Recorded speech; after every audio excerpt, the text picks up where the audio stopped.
Hello, and welcome. I am Edwin, the digital avatar for Paraben's electronic evidence examiner platform. I will be your guide as we explore the powerful and intuitive functions of E3.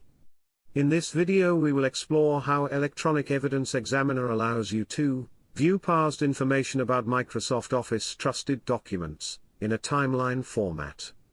When a user opens a protected document or, more importantly, a document containing macros, Microsoft Office applications restrict the functionality of the document. The user has to click Enable Editing or Enable Content to authorize the application to return to full functionality, which includes exposure to potentially malicious macros.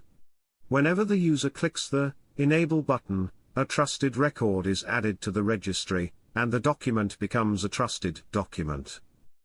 This video demonstrates how to view the Trusted Records timeline and filter the data contained in it. To begin, add a system disk or system disk image as evidence to E3. Expand the evidence, and then expand the Data Triage node. Navigate to the Registry category, and then expand the Timelines subcategory. As trusted documents are unique to each Windows user, navigate to the User's Info and select the required user. Click Microsoft Office Trusted Records. The list of trusted documents is displayed in the Data View pane sorted from earliest to latest. To view only records for a certain time interval, click the Filter icon in the header of the Time column.